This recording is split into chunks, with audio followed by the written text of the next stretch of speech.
Praise the Lord. കർത്താവിൻ്റെ ധന്യ തിരുനാമം വാഴ്ത്തപ്പെടുമാറാകട്ടെ. ഞാൻ ക്രിസ്തുവിൽ സ്നേഹിക്കുന്ന എല്ലാ ദൈവമക്കൾക്കും 4-ാം മാസത്തിൻ്റെ 13-ാമത്തെ പ്രഭാത വന്ദനം കൂടെ അറിയിക്കുന്നു.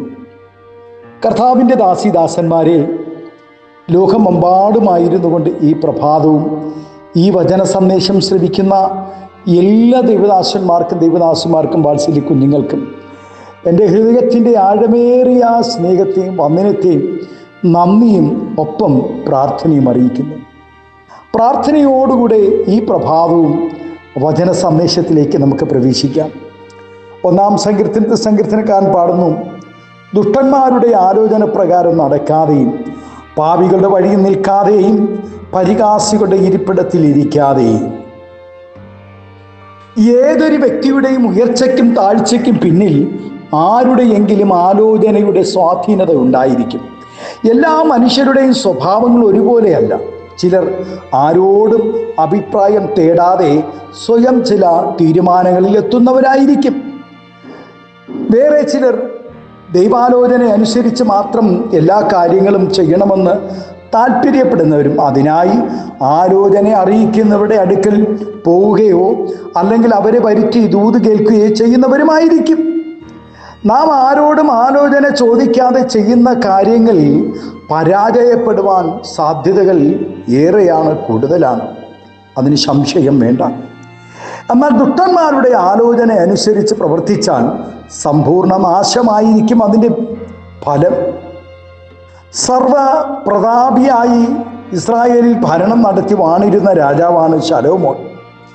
തൻ്റെ ഭരണശേഷം അതേ പ്രതാപത്തോടുകൂടി രാജ്യം ഏറ്റെടുത്തത് തൻ്റെ മകനായ രെഹബയാം ആയിരുന്നു. അവൻ അധികാരം ഏറ്റെടുത്തതിനെ തുടർന്ന് സകല ഇസ്രായേല്യരും അവൻ്റെ അടുക്കൽ വന്ന് ശലോമോൻ തങ്ങളുടെ മേൽ ചുമത്തിയ നികുതി ഭാരം ലഘൂകരിച്ച് തരയണമേ എന്ന് അവനോട് അപേക്ഷിച്ചു. എന്നാൽ അവൻ ദൈവകൃപയും പരിജ്ഞാനവുമുള്ള വയോധികരുടെ ആലോചന തള്ളിക്കളയുകയും തന്നോടുകൂടെ വളർന്ന യൗവനക്കാരുടെ ആലോചന അനുസരിച്ച് ഉത്തരം പറയുകയും ചെയ്തു. എൻ്റെ അപ്പൻ ഭാരമുള്ള നുകം നിങ്ങളുടെ മേൽ വെച്ചു, ഞാനോ നിങ്ങളുടെ നുകത്തിന് ഭാരം കൂട്ടും. എൻ്റെ അപ്പൻ നിങ്ങളെ ചമ്മട്ടി കൊണ്ട് ദണ്ഡിപ്പിച്ചു, ഞാനോ തേളുകളെ കൊണ്ട് നിങ്ങളെ ദണ്ഡിപ്പിക്കും എന്നുത്തരം പറഞ്ഞു. അതുനിമിത്തം അവൻ്റെ രാജ്യം വിഭജിക്കപ്പെട്ടു. രാജ്യം തകരുകയും ചെയ്തു. രെഹബയാം ഏതുമില്ലാത്തവനും ഒന്നുമില്ലാത്തവനുമായി തീരുകയും ചെയ്തു. തകർന്നു പോകുവാനിടയായി, നശിച്ചു പോകുവാനിടയായി. അമസ്യാവ് തൻ്റെ ഭരണത്തിൻ്റെ ആദ്യ നാളുകളിൽ അവൻ ദൈവാലോചനയ്ക്കനുസരിച്ചാണ് പ്രവർത്തിച്ചത്. എന്നാൽ അവൻ ശക്തിപ്പെട്ടതിന് ശേഷം അന്യ ദൈവങ്ങളെ ആരാധിക്കുവാനും അവയ്ക്ക് രൂപം കാട്ടുവാനും തുടങ്ങി. താൻ ചെയ്യുന്നത് ശരിയല്ല, മാനസാന്തരപ്പെട്ട് ദൈവാലോചനയ്ക്ക് വിധേയപ്പെടണമെന്ന് ദൈവപുരുഷനിൽ കൂടെ ദൈവം സംസാരിച്ചെങ്കിലും അവനത് കൈക്കൊണ്ടില്ല. ഇന്നും ആത്മീയ ജീവിതത്തിൽ അനേകർ തകർന്നു പോയതിൻ്റെ കാരണം ഇതുതന്നെയാണ്. കഷ്ടകാലത്ത് ദൈവസന്നിധിയിൽ വരികയും മാനസാന്തരപ്പെടുകയും ദൈവം മനസ്സലിഞ്ഞ് സഭയുടെ ശ്രദ്ധയോടുകൂടെയുള്ള പ്രാർത്ഥന, ഉപജീവന മാർഗങ്ങളും നല്ല വീടും വസ്തുവകകളും എല്ലാം വാഹനം എല്ലാം ലഭിച്ചു കഴിയുമ്പോൾ പിന്നെ സഭ വേണ്ട, പ്രാർത്ഥിച്ച ജനം വേണ്ട, പ്രാർത്ഥന വേണ്ട, സഭ ആരാധന വേണ്ട. ദൈവദാസന്മാരെ പിന്നെ കുറ്റം പറയുക, ദൈവമക്കളെ കുറ്റം പറയുക, ആലോചനയ്ക്ക് വിരുദ്ധമായി ജീവിക്കുക. ഇത് നാളെ നാശത്തിനാണെന്ന് ഈ കൂട്ടർ തിരിച്ചറിയുന്നില്ല. വേർപാടും വിശുദ്ധിയും കാത്തു സൂക്ഷിച്ച് ദൈവിക സംരക്ഷണത്തിൽ നന്മ അനുഭവിച്ചു കൊണ്ടിരുന്നവരായിരുന്നു മരുഭൂമിയിലെ ഇസ്രായേൽ ജനം. എന്നാൽ ബിലയാമിൻ്റെ ആലോചനയിൽ കുടുങ്ങി.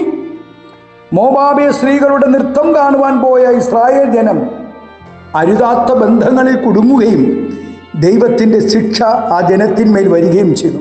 ഇന്നും അനേക ദൈവമക്കൾ നശിച്ചു പോകുവാൻ കാരണം ദൈവഹിതമില്ലാത്ത ബന്ധങ്ങളിൽ കുടുങ്ങിപ്പോയതുകൊണ്ട്.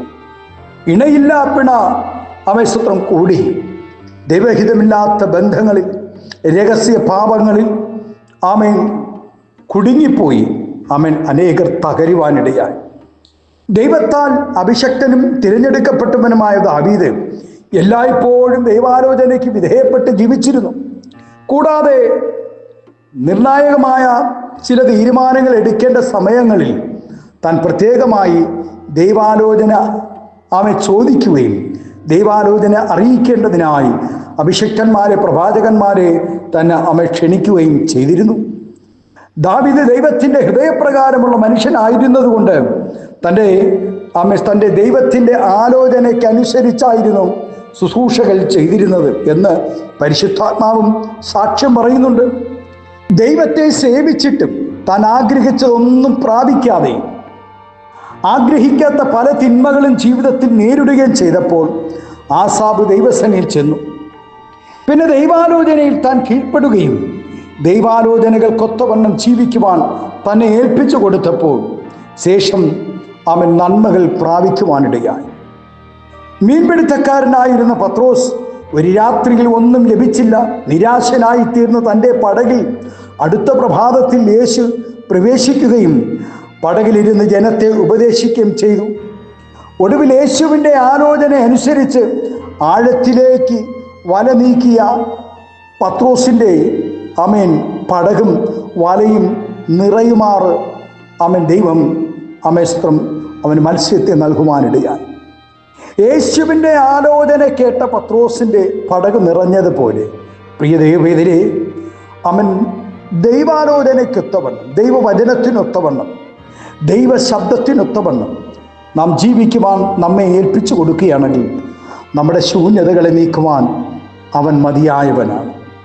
വലയും പടകും നിറച്ച് മീൻ ലഭിക്കുവാൻ പത്രോസിനിടയായതുപോലെ നമ്മുടെ ജീവിതത്തിലും ചില ശൂന്യതകളെ മാറ്റുവാൻ ദൈവം ശക്തനാണ്. ദൈവാലോചനകൾക്കനുസരിച്ച് ജീവിക്കുവാൻ തയ്യാറാണോ? കുഷ്ഠരോഗിയായിരുന്ന നയമാൻ തൻ്റെ രോഗസൗഖ്യത്തിനായി എലീശാ പ്രവാചകന്റെ അടുക്കൽ ചെന്നു. താൻ ആഗ്രഹിച്ചതുപോലെ രോഗസൗഖ്യം വരിച്ചുവാൻ പ്രവാചകൻ തുനിഞ്ഞില്ല. മറിച്ച് യോർദാനിൽ 7 പ്രാവശ്യം മുങ്ങി ശുദ്ധനായി അതുവഴി തന്നെ പെക്കൊള്ളുക എന്ന് പറഞ്ഞു. തൻ്റെ ശിഷ്യന്മാർ മുഖാന്തരം പറഞ്ഞത് താൻ കോപത്തോടുകൂടെ സ്തോത്രം മടങ്ങിപ്പോകുവാൻ തയ്യാറായി. പ്രവാചകൻ ഇറങ്ങി വന്ന് തന്നെ സൗഖ്യമാക്കുമെന്ന് വിശ്വസിച്ച് ആശിച്ച നയമാൻ പ്രവാചക ശിഷ്യന്മാർ വന്ന് പറഞ്ഞ വാക്കുകൾ തന്നെ വേദനിപ്പിക്കുകയും കോപപ്പെടുത്തുകയും ചെയ്തു. ആ കോപത്തോടുകൂടെ താൻ മടങ്ങിപ്പോയ നയമാൻ്റെ കോപത്തെ അടക്കുവാൻ തന്നോടുകൂടെ ഉണ്ടായിരുന്ന തൻ്റെ ദാസന്മാർ പറഞ്ഞ ആലോചന അനുസരിച്ച് താൻ പ്രവർത്തിക്കുവാൻ തയ്യാറായി. അത് നിമിത്തം 7 പ്രാവശ്യം യോർദാനിൽ മുങ്ങി സൗഖ്യം പ്രാപിക്കുകയും ദൈവത്തെ അറിയുവാനിടയാകുകയും ചെയ്തു. പ്രിയ ദൈവവൈതലേ, ദൈവാലോചനയിൽ നാം ദൈവവചനത്തിൽ ദൈവാലോചനയ്ക്കൊത്തവണ്ണം നാം കേൾക്കുവാൻ തയ്യാറാണെങ്കിൽ, ആലോചനകളെ കേൾക്കുവാൻ ദൈവദാസന്മാരുടെ ആലോചനകളെ, ദൈവത്തിൻ്റെ ആലോചനകളെ നാം കേൾക്കുവാൻ തയ്യാറാണെങ്കിൽ തള്ളിക്കളയാതെ സങ്കീർത്തനക്കാരനോടുകൂടെ ഈ പ്രഭാതം നമുക്കും പറയുവാനിടയാകണം. സ്തോത്രം, ഹല്ലേലൂയ. ദുഷ്ടന്മാരുടെ ആലോചന പ്രകാരം നടക്കാതെ ഈ പ്രഭാതം ദൈവത്തിൻ്റെ ആലോചനകളെ അനുസരിച്ച് ദൈവകൃപയിൽ ആശ്രയിച്ചുകൊണ്ട് നമുക്ക് ജീവിക്കുവാൻ ഇടയാകട്ടെ. അതിനായി നമ്മെ ഏൽപ്പിച്ചു കൊടുക്കാം. ദുഷ്ടന്മാരുടെ ആലോചന പ്രകാരം നാം നടക്കാതെ, പാപികളുടെ വഴിയിൽ നിൽക്കാതെ, പരിഹാസികളുടെ ഇരിപ്പിടത്തിൽ ഇരിക്കാതെ, യഹോവയുടെ ന്യായപ്രമാണത്തെ രാപ്പകൽ ധ്യാനിച്ച് ഭാഗ്യവാന്റെ പട്ടികയിൽ എണ്ണുവാൻ തക്കവണ്ണം ഈ പ്രഭാതം നമ്മെ ഏൽപ്പിച്ചു കൊടുക്കാമോ? നമ്മുടെ കണ്ണുകളെ ദിവസത്തിനടയ്ക്കാം, നമുക്ക് പ്രാർത്ഥിക്കാം. പരിശുദ്ധ പിതാവേ, സ്നേഹവാനായ ഞങ്ങളുടെ നല്ല ദൈവമേ, അനുഗ്രഹം പ്രശാന്തമായ ഒരു നല്ല പ്രഭാതം കൂടെ സ്വർഗം ഞങ്ങളെ കാണുമാറാക്കിയതിനായി സ്തോത്രം ചെയ്യുന്നു. ഉപവാസങ്ങളിലും പ്രാർത്ഥനകളിലുമായിരിക്കുന്ന തൻ്റെ ജനത്തെ കർത്താവെ ദൈവകരങ്ങളിൽ ഏൽപ്പിക്കുന്നു. ഈ നാളുകളിൽ ഞങ്ങളെ ഓരോ ദിനവും കേൾപ്പിക്കുന്ന ദൈവാലോചനകൾക്കായി നന്ദിയോടെ സ്തോത്രം ചെയ്യുന്നു. കർത്താവേ, ഞങ്ങളുടെ ഉപവാസവും പ്രാർത്ഥനയും സ്വർഗം പ്രസാദിക്കുന്ന ആരാധനകളായി മാറട്ടെ. നാൾതോറും ഞങ്ങൾ ദൈവാലോചനകൾക്ക് കീഴ്പ്പെട്ട് ഞങ്ങൾ ജീവിക്കുവാൻ പരിശുദ്ധാത്മാവ് ഞങ്ങളെ ബലപ്പെടുത്തണം. ഈ ശബ്ദം ശ്രവിക്കുന്ന എല്ലാ ദൈവദാസന്മാർ വാത്സല്യ കുഞ്ഞുങ്ങളെ എല്ലാവരെയും ദൈവകരങ്ങൾ സമർപ്പിച്ച് പ്രാർത്ഥിച്ചനുഗ്രഹിക്കുന്നു. എല്ലാവിധമായ നന്മകളും അനുഗ്രഹങ്ങളും എൻ്റെ ജനത്തിൻ്റെ മേൽ പകരണമേ എന്ന് പ്രാർത്ഥിക്കുന്നു. സ്വർഗം അത്ഭുതം ചെയ്യും. മഹത്വം അങ്ങെടുക്കണം യേശുവിൻ്റെ നാമത്തിൽ.